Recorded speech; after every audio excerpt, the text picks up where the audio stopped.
Hello friends, welcome to our channel paper classes. और मैं आपको करा रहा हूँ डीएफसी सेल की हिस्ट्री। तो दोस्तों ये मेरा इस सीरीज़ का पार्ट 9 है। तो मैंने अपने लेक्चर्स में डाल चुका हूँ, कंटिन्यू डालता आ रहा हूँ दोस्तों। और जिस भी दोस्तों को डीएफसी सेल की तैयारी कर रहा है, जो भी मेरा दोस्त, तो वो मेरे वीडियो को जाके देख सकता है। मैंने अपने चैनल पे प्लेलिस्ट बनाई हुई है दोस्तों, special for DFC cell history, ठीक है ना।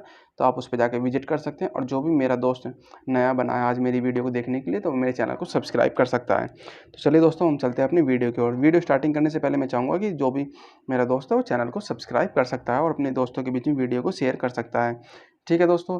मैंने अब तक डीएफसी सेल की हिस्ट्री के लगभग 9 से 10 पार्ट डाल दिए हैं, ठीक है ना दोस्तों। तो अब ये मेरा जो नेक्स्ट पार्ट है, ये आपके स्क्रीन पर है।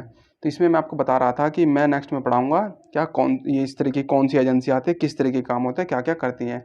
तो आप देख पा रहे होंगे, सबसे पहले आते हैं कॉन्सर्ट सिस्टम आता है। ये क्या होता है, किस तरीके से होता है, क्या कंडीशन है। तो कॉन्सर्ट सिस्टम आता है कंट्री वाइज। इसकी फुल फॉर्म क्या है दोस्तों, सबसे पहले तो ये देख लेते हैं।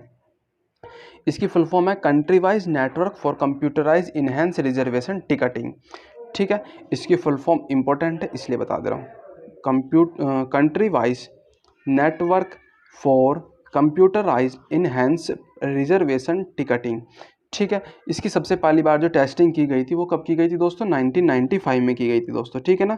सबसे पहली बार जो इसकी टेस्टिंग की जाती है वो कब की जाती है, 1995 में।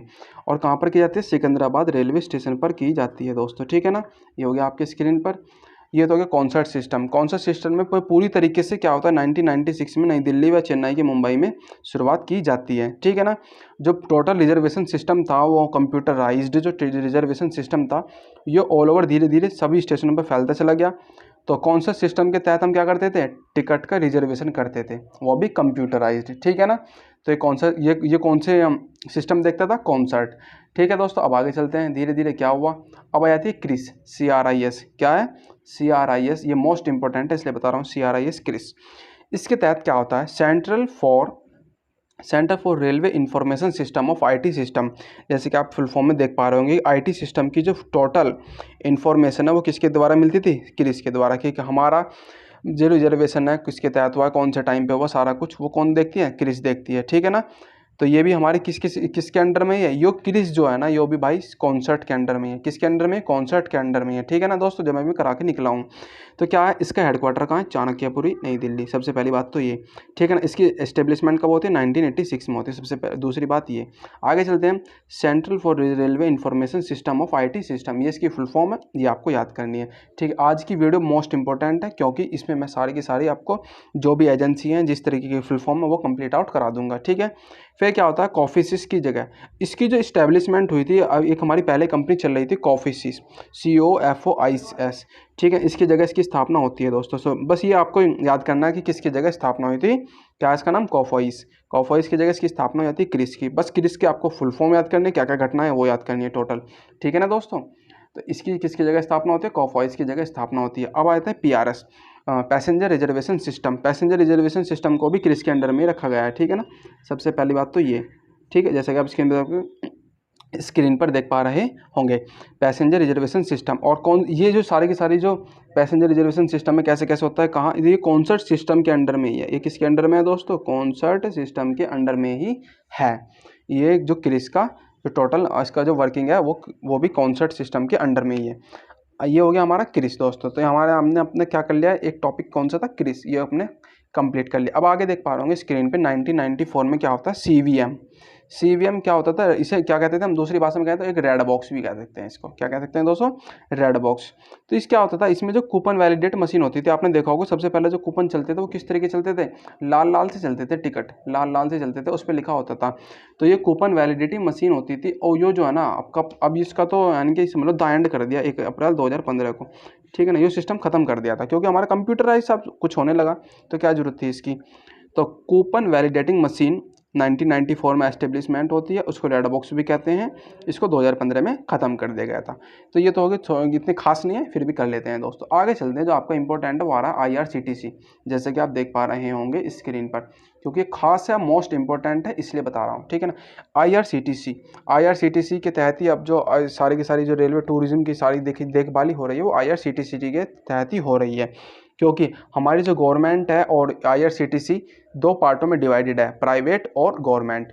तो प्राइवेट और गवर्नमेंट के बीच में ये डिवाइडेड है। इसमें सबसे ज़्यादा जो पार्टिसिपेशन है वो हमारी गवर्नमेंट का है, जबकि एट प्रेजेंट यानी कि आई थिंक ये समझ सकते हो कि 2020 से इसमें जो गवर्नमेंट का जो प्राइवेट मतलब पार्टिसिपेशन है वो थोड़ा सा कम हो गया है, क्योंकि इन्होंने प्राइवेटाइजेशन ज़्यादा कर दिया है। ठीक है, जैसे कि आपने देखा होगा कि बीच में कि प्राइवेट करने जा रहे हैं, मतलब इस तरीके की न्यूज़ सुनने में आई होगी आपको। तो ये सारी की सारी घटना किस किस में होती है, IRCTC के अंडर में हो रही थी। तो इसमें क्या है, सबसे पहले इसकी फुल फॉर्म देख लेते हैं हम अपनी। Indian railway catering tourism corporation, Indian railway catering tourism corporation, ठीक है ना, सबसे पहले ये। और इसकी इस्टेब्लिशमेंट होती है 1999 में, ठीक है ना, 1999 में। इसका हेडक्वार्टर कहाँ है दोस्तों, नई दिल्ली में। कहाँ पर है दोस्तों, कहाँ है हेडक्वार्टर, नई दिल्ली में। और हेडक्वार्टर कहाँ दोस्तों इसका, नई दिल्ली में, आप देख पा रहे होंगे स्क्रीन पे। अब आगे क्या है, मिनी रतन कंपनी। सबसे पे दूसरी बात कौन सी कंपनी है, मिनी रतन कंपनी है, ठीक है। और ये कब बनी थी दोस्तों मिनी रतन कंपनी, ये बनती है आपकी 2008 में। कब बनती है दोस्तों, 2008 में ये बनती है, ठीक है। इस टाइम पे क्या होता है, जब हम अपने टिकट को बुक करते हैं तो उसके बीच में एड्स भी आते हैं। जब ये एड्स आते हैं तो ये सरकारी होती है, तो क्या इसमें एड्स नहीं आने चाहिए, मेरा कहने का मतलब ये है, अगर जो चीज़ सरकारी है और उसके बीच में एड्स आ रहे हैं तो क्या कारण है दोस्तों, यही कारण है क्योंकि उसका प्राइवेटाइजेशन हो चुका है। इसलिए अब सिंपल सी बात है कि जो भी कंपनी प्राइवेटाइजेशन होगी, जिसका भी प्राइवेट होगा, तो वो अपने प्रॉफिट के लिए कुछ भी कर सकते हैं, प्रॉफिट के लिए वो एड्स भी लगवाएगी।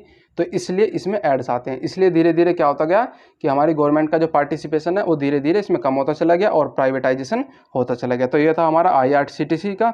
तो आगे आप देख पा रहे होंगे स्क्रीन पे क्या है, किस किस में किसके तहत होता है, ये देख लो स्क्रीन पे। क्या हो रहा है, IRCTC चलती है, इसमें आपके 87% तो हमारा किसका पार्टिसिपेशन है, गवर्नमेंट का। और उसके बाद में जो 30% है वो प्राइवेट सेक्टर है दोस्तों, ठीक है ना। यही हो रहा था अभी हमारे 2019 में। आपने सुना होगा कि रेलवे को प्राइवेट कर रहे हैं इस तरीके का, वो भी सारी न्यूज़ सुनने में आ रही थी। वो सारा का सारा इसी के कारण हो रहा था दोस्तों, ठीक है ना। अब धीरे धीरे क्या होता है, 2020 चला गया, 2020 में आते हैं दिसंबर में। 2020 में फिर दोबारा क्या होता है, IRCTC को फिर दोबारा पार्टीशन होता है। और इसमें जो है ना हमारे फिर गवर्नमेंट का जो पार्टिसिपेशन है वो हो जाता है 67%। कितना होता है दोस्तों, 67% हो जाता है। और जबकि 33% जो है ना हमारा प्राइवेट सेक्टर के अंदर में। किसके अंडर में है दोस्तों, प्राइवेट सेक्टर के अंदर में। और सिंपल सी बात है, प्राइवेट सेक्टर को प्रॉफिट कमाने के लिए एड्स लगाएंगे, सिंपल सी बात है, ठीक है ना दोस्तों, क्योंकि उसे प्रॉफिट चाहिए। और प्रॉफिट के साथ में ही सबसे ज़्यादा क्योंकि वो जब भी तो इसमें रुक पाएगा। तो इसलिए ये हुआ हमारा धीरे धीरे। अब आगे आप स्क्रीन पर देख पा रहे होंगे हमारा आता है फिर तत्काल। तत्काल आपने सुना होगा, तत्काल जो ये सेवा है तत्काल की, तत्काल टिकट बुक कर देते हैं, तत्काल इस तरीके से कर देते हैं। वो सारी कंडीशन कैसे कैसे है वो अब मैं आपको बताने जा रहा हूँ दोस्तों। तो देख लो आप स्क्रीन पर। अगर दोस्तों हमारी आपको ये पढ़ा है वो अच्छा लग रहा है और हमारी वीडियो अच्छी लग रही है तो आप हमारे चैनल को सब्सक्राइब कर सकते हैं और लाइक कर सकते हैं। तो तत्काल इंट्रोड्यूस करते हैं 1997 में। तो तत्काल जो इंट्रोड्यूस होता है वो कब होता है, 1997 में सबसे पहले। और वो हमारे जो मिनिस्टर थे, रेलवे मिनिस्टर कौन से थे, नीतीश कुमार, जो एट प्रेजेंट में कौन है, बिहार के CM है, ठीक है। तो रेल मंत्री थे, उन्हीं के टाइम पर जो है ना ये जो तत्काल टिकट जो थी, इसकी जो पॉलिसी आती है, जो सिस्टम आता है हमारे अकॉर्डिंग ये आता है, ठीक है, तत्काल इंट्रोड्यूस। तो दोस्तों अब चलते हैं हम तत्काल इंट्रोड्यूस की तरफ। तत्काल कब आती है, ये जो सिस्टम था हमारा कब आता है, तो 1997 में तत्काल की मतलब इंट्रोड्यूस किया जाता है। और वो बिहार के CM एट प्रेजेंट में जो है ना बिहार के CM है नीतीश कुमार, उस टाइम पे रेल मंत्री थे 1997 में। उस टाइम पे तत्काल इंट्रोड्यूस किया गया। दोस्तों अगर आपको हमारी वीडियो अच्छी लग रही है और हमारा पढ़ाया हुआ आपको अच्छा लग रहा है तो आप हमारे चैनल को सब्सक्राइब कर सकते हैं और लाइक कर सकते हैं और अपने दोस्तों के बीच में वीडियो को शेयर कर सकते हैं। तो क्या होता है, नीतीश कुमार रेल मंत्री थे, उसके टाइम पर ही तत्काल टिकट की सेवा उपलब्ध कराई गई थी, ठीक है ना। तो ये जो एडवांस रिजर्वेशन पीरियड था वो टोटल मतलब कितना था, 120 दिन का। 120 दिन पहले अगर हमें तत्काल की सेवा अगर टिकट चाहिए तो हमें 120 दिन पहले हमें इसको एडवांस में कराना पड़ेगा। जैसे आप समझ सकते हैं क्या होता है, अगर हम चलते हैं अपने मुंबई से, हमें जाना है मुंबई और जाना है मुंबई से सीधा कहाँ, हरिद्वार, ठीक है दोस्तों। जैसे कि मैं अभी तो आपको बताता हूँ कि जैसे आपको जाना है मुंबई से हरिद्वार, अगर मुझको बैठना है, जैसे समझ लो कि मुझको बैठना है मेरठ से, और मुंबई से अगर ट्रेन चलती है 9 तारीख में, ठीक है दोस्तों, अगर वो 9 तारीख में चलती है और मेरठ पहुँचती है 10 तारीख में, और हमें बैठना है मेरठ से, और मेरठ से मतलब जाना है हरिद्वार, सीधी बात तो ये, ठीक है ना। तो हमें जो तत्काल टिकट है ना वो हमें जो है ना 1-2 दिन पहले बुक करना होगा। कितने दिन पहले दोस्तों, 1-2 दिन पहले बुक करना होगा, यानी कि 8 मई या 7 मई को बुक करना पड़ेगा ही पड़ेगा, ठीक है ना। और यह जो है ना मॉर्निंग में होगा, यह मॉर्निंग में 10 AM से AC वालों के लिए होता है और 11 बजे से नॉन AC वालों के लिए होता है। ये सारी कंडीशन होती हैं दोस्तों। अब मैं इसको क्या बताऊँ, आपको पता ही होगी। 10 बजे से मॉर्निंग में AC वालों के लिए और 11 बजे से नॉन AC वालों के लिए होता है दोस्तों, ठीक है ना। ये सारा कुछ आपको पता होना चाहिए। जैसे कि मेरा जो भी दोस्त अगर वो इधर उधर ट्रैवलिंग करता है तो उसको तो पता होगी बाई रेल, अदरवाइज जिसको नहीं पता उसको मैं बता देता हूँ कि ये कंडीशन होती हैं दोस्तों, ठीक है ना। आगे आप देखते हैं प्रीमियम तत्काल स्कीम। कौन सी? प्रीमियम तत्काल स्कीम। जैसे कि आपने स्क्रीन पर देखा प्रीमियम तत्काल स्कीम, इसमें क्या क्या है दोस्तों। ये होगी हमारी प्रीमियम, वो तो थी तत्काल, ये होगी तत्काल की प्रीमियम। तो इसकी एस्टेब्लिशमेंट होती है 1 अक्टूबर 2014 से। 1 अक्टूबर 2014 से स्टार्ट होती है और इसका जो टाइम है ना, ये कितनी स्पीड से मतलब काम वर्किंग करता है, ये 2 गुना होता है तत्काल का। कितना होता है दोस्तों? 2 गुना होता है तत्काल का। ये तत्काल के से 2 गुने टाइम से स्पीड से चलता है, यानी कि इसको जो है ना लगभग 100 समझ लो कि 240 डेज़ का टाइम लगता है दोस्तों, ठीक है ना। तो ये तो था दोस्तों मैंने तत्काल का सिस्टम, तत्काल का इंट्रोड्यूस मैंने आपको बता दिया, कितना टाइम लगता है, कैसे कैसे होता है। तो दोस्तों वीडियो में बने रहने के लिए आपको धन्यवाद। और अगर आप चैनल पे आप नए आए हैं तो आप मेरे चैनल को सब्सक्राइब कर सकते हैं और अपने दोस्तों के बीच में शेयर कर सकते हैं। थैंक यू दोस्तों और बेस्ट ऑफ लक और योर एग्ज़ाम।